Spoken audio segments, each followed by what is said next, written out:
जम्मू कश्मीर में recently LG इंतज़ामिया की तरफ से प्रॉपर्टी टैक्स को 1 अप्रैल यानी अप्रैल की 1 तारीख से वसूलने का जो है फरमान आया है।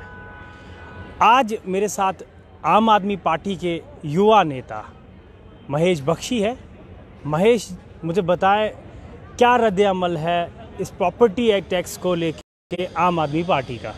सर, आम आदमी पार्टी का सीधा क्लियर कट स्टैंड है। आप देखें कि जम्मू कश्मीर में जो ज़मीनें हमारे पास हैं, जम्मू के लोगों के पास हैं, 47 से पहले की हैं। महाराजा गुलाब सिंह ने स्टेट परचेज़ की थी, ये ख़रीदी हुई स्टेट है और हम लोग यहाँ के मालिक हैं, मालिकाना हक़ है यहाँ पे लोगों के पास। सरकार ने हमें ज़मीनें नहीं दी हुई, तो फिर आए प्रॉपर्टी टैक्स सरकार किस हक़ से मांग रही है, किस हक़ से? आप जम्मू शहर से थोड़ा सा भी दूर चले जाएंगे, किसी के पास अगर 10 कनाल भी ज़मींदार के पास है तो वो गरीब है। फिर भी 10 कनाल लेके भी वो ज़मींदार गरीब है, क्योंकि गुजारा बसर ज़मीन को क्या चाटेगा? वो ज़मीन को क्या चाटेगा? काम धंधा नहीं है ज़मीन के ऊपर कोई। तो 10 कनाल है, किसी का 5 कनाल है, वो भी जम्मू शहर से थोड़ी सी आप 10 किलोमीटर दूर भी जाओगे तो वो भी गरीब है। और आप ही दिखाएं इस तरह का माहौल, ये वही भाजपा के काउंसलर्स हैं। मैं कह रहा हूँ शर्म आनी चाहिए इन लोगों को। जम्मू म्यूनसिपल कॉर्पोरेशन में बैठे वाली सरकार को, भाजपा की शर्म आनी चाहिए। शर्म क्यों आनी चाहिए मैं वो भी बताता हूँ। ये लोग नैतिकता के आधार पर बड़ी बातें करते थे, ह्यूमैनिटेरियन ग्राउंड्स की बातें करते थे, इंसानियत की बातें करते थे। अब इनकी इंसानियत का मर गई है, या फिर इन लोगों के साथ चम्मच के अंदर ना थोड़ा सा पानी डाल के उसके अंदर मुंह डाल के मर जाना चाहिए। क्यों? अब आपके समक्ष ये बातें रखता हूँ। यही जो मेयर है राजेंद्र शर्मा जी, जब ये मेयर नहीं थे, जब ये काउंसलर थे, तब पुराने मेयर की जो है वो बदखिलाफ़ी किया करते थे कि ये क्यों है, ये इस तरह की बातें कर रहा है, ये उस तरह की बातें कर रहा है, ये इस तरह की बातें करता है, ये उस तरह की बातें करता है, झूठ बोलता है, ये हम इस मेयर से खुश नहीं हैं। अब आप मेयर बन गए हैं, अब आपने कौन सा लॉ लिया है? सब बीजेपी की कठपुतलियां हैं ये लोग। बीजेपी के कहने पे यूटी जहाँ पे भी यूनियन टेरिटरी बनती है ना, हाँ, जहाँ पे भी यूनियन टेरिटरी बनती है, चाहे वो दिल्ली हो जहाँ पे आम आदमी पार्टी की सरकार ऑलरेडी है, फिर तो ऑब्वियस है कि ये टैक्स तो लगने हैं। सर, आप दिल्ली, चंडीगढ़ और बेंगलोर की तर्ज पर जम्मू को ना समझे। दिल्ली पे अगर किसी के पास 10 गज भी जमीन है तो कमर्शियल है, वो रेजिडेंट भी है, तो उसके पास आमदन इतनी है, बेशक वो किराए की आमदन हो या दुकान रेंट पे चढ़ाई हो, गज्जों का हिसाब से उधर ज़मीन है, उनका रेंट वाजिब है, क्योंकि वो लोग कमाते भी हैं उन चीज़ों से।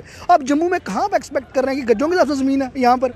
यहाँ लोग क्या कमा रहे हैं? किसी के पास अगर ज़मीन है तो इतनी कमाई नहीं है। यहाँ पे बेरोज़गारी का इशू है, युवा सड़कों पर है, 4-4 साल 5-5 साल से कोई नोटिफिकेशन सरकार नहीं निकल रही है, नौकरियाँ किसी को नहीं दे रहे हैं, जिनके पास है आप छीन रहे हैं, और आपको ये प्रॉपर्टी टैक्स लगाना है। मुझे बताओ, आज आम आदमी पार्टी क्या वही स्टैंड पे खड़ी है जो स्टैंड उन्होंने 2019 में लिया था कि 370 तोड़ के आपने बहुत अच्छा किया? क्या आज वही स्टैंड है फिर से? सर, आम आदमी पार्टी का स्टैंड कोई भी स्टेट हो, चाहे हमने गुजरात में चुनाव लड़ा हो, पंजाब में लड़ा हो, या दिल्ली में लड़ा हो, या गोवा में लड़ा हो, वही स्टैंड रहा है जो लोगों का स्टैंड है, जो गरीब आदमी का स्टैंड है। आप देखें आम आदमी पार्टी की सत्ता जहाँ जहाँ रही है, वहाँ सबसे ज़्यादा फ़ायदा किसको हुआ है? गरीब जाति को हुआ है, गरीब प्रजाति के लोगों को हुआ है। जो गरीब लोग एक्चुअल में है, जो मध्यम वर्गीय लोग हैं, उनको फ़ायदा हुआ है। अमीरों को अमीर बनाने की पॉलिसी आम आदमी पार्टी की नहीं है, वो इन लोगों की है जो इस समय सत्ता में है। आम आदमी पार्टी जहाँ जहाँ पंजाब में रही तो बिजली बिल किसका माफ़ हुआ? मानी अडानी का तो नहीं माफ़ हुआ, रसूखदारों को तो नहीं माफ़ हुआ, गरीब आदमी का माफ़ हुआ, जो सुबह रेडी से 200 रुपये कमा के लाता है, तो वो 200 रुपये अपनी बिजली के बिल देने में व्यर्थ ना करे, वो 200 रुपये पानी का बिल जमा करने में व्यर्थ ना करे। 200 रुपये में आप जाता अपने बच्चे को पढ़ाई करे या उसको खाना खिलाए, दोनों काम करे, कम में करे, छोटे में करे।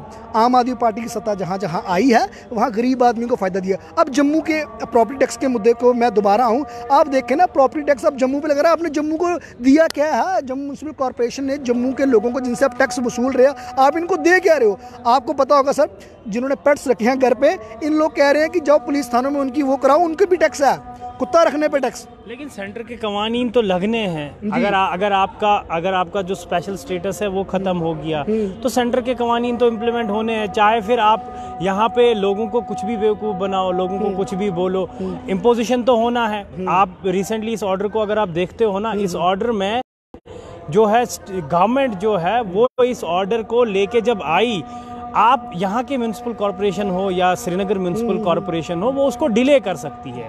लेकिन कहा जा रहा है कि लीगलिटी में जब देखते हैं रोक नहीं सकते उसे। और श्रीनगर म्यूनसिपल कॉरपोरेशन से तो डिप्टी मेयर का स्टेटमेंट भी आया कि हम इसको इम्प्लीमेंट होने नहीं देंगे। सर, ये सब जो कानून या लॉ लाए जाते हैं, लोगों को मद्देनजर रख के लॉ लाए जाते हैं ना। लोगों से ऊपर तो नहीं है डेमोक्रेसी में। जिनको जिताया है लोगों ने जिताया, हराएंगे भी लोग हराएंगे। जब ये कुर्सी पर बैठे लोगों को पता है कि ये कानून जो है मेरे लोगों का खून चूसेगा, गरीब लोगों के खिलाफ है, जिन्होंने मुझे वोट दिया उसके खिलाफ है। तो क्या खाक छान रहे हो, झक मार रहे हो उन कुर्सियों पे? काउंसलर क्या होता है? काउंसलर दो रिजाइन, बाहर आओ, अपने एलजी, भारतीय जनता पार्टी का एलजी, जाओ उसके मुंह पे रिजाइन मारो कि भाई अगर ये सब करना है तो अपने लोगों को मुंह के दिखाएंगे, हम किस नाम से, किस हक से जाके वोट मांगेंगे? शर्म आती है। एलजी को भी पता लगेगा कि हमारे ही लोग हमारे ही खिलाफ हैं, ये कानून वापस होते हैं। सर, रातों रात कानून बनते हैं, रातों रात वापस होते हैं। कौन सा कानून है वापस नहीं हो सकता? सब कुछ वापस हो सकता है। कानून लोगों के लिए है, लोगों के ऊपर थोपने के लिए नहीं है, लोगों के लिए है। गरीब लोगों को कहा गया था कि इनको टारगेट नहीं किया जाएगा डिमोलिशन ड्राइव पे, लेकिन एंड पे जब कॉन्सिक्वेंसेस देखे हमने तो वहाँ पे भी जेसीबी चला, इसका मतलब रुका नहीं। सर, अब प्रॉपर्टी टैक्स जब आया है, प्रॉपर्टी टैक्स तो लगना है 1 अप्रैल से, तो ऑर्डर भी आया है। आम आदमी पार्टी तो मतलब क्या खाली यही सीनियर मोस्ट एडवोकेट हैं शेख शकील सर, वो शरेआम सब बातें रखते हैं कि किसकी ज़मीन कितनी है। कविंदर गुप्ता जी का नाम लेते हैं, सबका नाम लेते हैं, किसके पास कितनी ज़मीन सरकारी है, किसने कितनी कब्जाई है। आप कहते हैं कि भाजपा की सरकार, ये भाजपा की एडमिनिस्ट्रेशन कहती है कि अमीर आदमी को कुचला जाएगा, गरीब को नहीं कुचला जाएगा। आप तो गरीब को कुचले, जिनका नाम वो लेते हैं लिस्ट में, आपने किसके ऊपर बुलडोजर चलाया? किसी को और बुलडोजर नहीं चलाया। अच्छा, और भी कई बड़े बड़े रिजॉर्ट्स, कहीं कहीं बड़े बड़े पैलेसेस का नाम आया था, बड़े बड़े रसूखदारों का नाम आया था, लिस्टें बाहर आई, किसका ढाया जाके किला?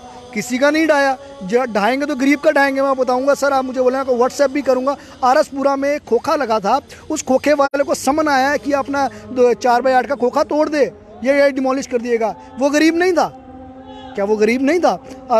अच्छा, बनिहाल में जो उन्होंने गरीबों की दुकानें ढाई, क्या वो गरीब नहीं थे? अमीरों की दुकानें थी। रो रो के लोग वहाँ पे तरसते रहे। डोडा भद्रवाह में अभी चलाने के जा रहे हैं, गरीब लोग सड़कों पे आके नारे लगा रहे हैं। क्या वो गरीब नहीं है? नई बस्ती में क्या वो अमीर लोग हैं जो अपना रोज़गार कर रहे हैं? नई बस्ती, जब हम आपको बताऊँ बिलाल भाई, नई बस्ती जब गए, वहाँ पे एक व्यक्ति के आंसू छलक आए मुआयना करने। जब वो कहता कि मैं 47 के बाद जब पाकिस्तान से जुड़ के यहाँ पे आया पुंछ से, तो मैंने लकड़ियों से अपनी दुकान बनाई थी। वो लकड़ियों की दुकान अभी धीरे धीरे धीरे जाकर मैंने उसको कंक्रीट में बनाया था। तो आज ये मुझे कह रहे हैं कि तोड़ दे, मैं कहाँ जाऊँगा? रेट्स आ गई प्रॉपर्टी टैक्स से। फर्स्ट से तो ये इम्प्लीमेंट होना है, फिर कलेक्शन होनी है। तो क्या आप आम आदमी पार्टी के नेता हो के आम आदमी की लीडरशिप पार्टी की कहाँ है? सर, आपके सामने अगर मैं बेपाकी से इतनी बातें कर रहा हूँ तो हमें कोई रोक नहीं रहा। मुझे आम आदमी पार्टी, दिल्ली आम आदमी पार्टी, जम्मू का कोई बड़ा नेता रोकता नहीं है कि बेपाकी से बोलने के लिए। ये आम आदमी पार्टी की हमें छूट है। और थोड़े दिन में आम आदमी पार्टी प्लानिंग करके इन निकम्मों चोरों का, भारतीय जनता पार्टी के लोगों का, जिन्होंने जजिया जो है नया प्रॉपर्टी टैक्स का आम आदमी पे लगा रहे हैं, इसके खिलाफ आपको सड़कों पर आम आदमी पार्टी आती ही ज़रूर दिखेगी। क्या ये आप इसको जजिया समझ रहे हो जो मुगल डायनेस्टी में लगा करता था? आप बताएं, जजिया नहीं तो क्या है? ज़मीन मेरी, घर मेरा, मैं 5 मरले के एक मकान में रह रहा हूँ, आराम से अपना गुजर बसर कर रहा हूँ। कोरोना के बाद बड़े मुश्किल हालातों में, रोज़गार आप मुझे दे नहीं, प्राइवेटाइजेशन यहाँ पे है नहीं, सरकारी नौकरी है नहीं, ठीक है। अब मैं कोई अगर छोटा मोटा कारोबार करके अपना गुजरा बसर कर रहा हूँ, मैं अपने घर पर कुत्ता रखने का भी आपको टैक्स दूंगा? है, मैं अपने जो मेरा मकान, मेरी ज़मीन, सब कुछ मेरा, मैं आपको टैक्स दूंगा? तो अंदर से इंसान रोता है, खून के आंसू अपने अंदर रोता है, क्योंकि वो अपने बच्चे का पेट काट के वो टैक्स देगा। सर, क्या करेगा? इन लोगों को, भाजपा के लोगों को क्या करना चाहिए? चाकू छुरी लेके सड़कों पे निकलना चाहिए, ताकि लोगों को पता लगे कि डाकू आ गए हैं। वो अपने घर पे कम से कम दरवाजे बंद करके बैठेंगे या फिर अपने हाथ में कुछ लेके जाएंगे। इन डाकू, पता होगा ना ये लोग डाकू हैं। तो डाकुओं का शरेआम आना चाहिए, उनको चाकू छुरी लेके बीजेपी के लोगों को शरेआम आना चाहिए कि मार देंगे चाकू पेट में, ताकि लोग डरे अंदर रहें। ये बेसिकली यही कर रहे हैं, ये डाकूपंथी ही कर रहे हैं, लेकिन चुप चुपीते कर रहे हैं, धीरे धीरे लोगों का खून चूस रहे हैं, काट रहे हैं उनको। क्या आम आदमी पार्टी अंडरमाइन कर रही है भारतीय जनता पार्टी के उन इनिशिएटिव्स को जिसमें जम्मू और श्रीनगर स्मार्ट बन रही है, डेवलपमेंट इतने पेस पे हो रही है, सब कुछ बदल रहा है? जम्मू के नक्शे को कहा जा रहा है कि जम्मू 2 साल के बाद न्यू जर्सी दिखेगा।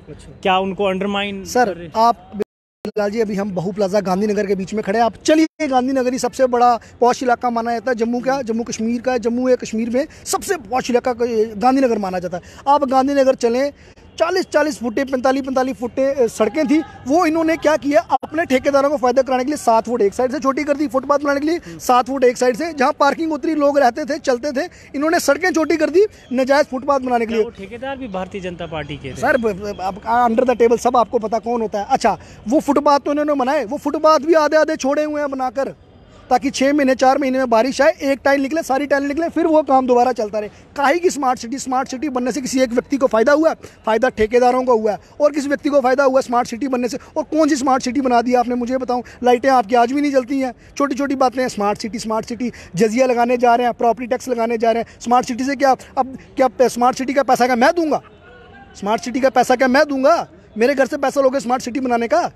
ये जजिया है, शरेआम जजिया है भारतीय जनता पार्टी के लोगों को। मैंने आपको जैसे बोला, सिर पे काली पट्टी बांध के, लाल पट्टी बांध के वो लेके आ जाना चाहिए चाकू छुरी, और शरेआम लोगों से वसूली करनी चाहिए। छुप छुप के कर रहे हो, शरेआम करो, सब लोगों को पता लगे अब वो डाकू कौन है और आपको बचाने वाला कौन है, पता लगना चाहिए। युवा नेता आम आदमी पार्टी से महेश बख्शी का रिएक्शन आपने सुना, जिन्होंने प्रॉपर्टी टैक्स को मुग़ल डायनेस्टी में जो लगा करता था जजिया, उससे कंपेयर किया है कि अगर आपने जजिया वसूल करना है तो आप अंडर द टेबल नहीं करो, आप छुपे हुए नहीं करो, बाहर आ जाओ और लोगों से जो है वो वसूल करो जिसको इन्होंने जजिया कहा है। ये आम आदमी पार्टी का रिएक्शन था। फ़िलहाल आम आदमी पार्टी के किसी अन्य लीडर से ज़रूर मिलाएंगे, जिनका रिएक्शन आपको ज़रूर सुनाएंगे कि प्रॉपर्टी टैक्स के रिलेटेड जम्मू कश्मीर में अपोजिशन में जितनी भी पार्टीज़ हैं उनका रिएक्शन क्या है, आपसे ज़रूर शेयर करेंगे।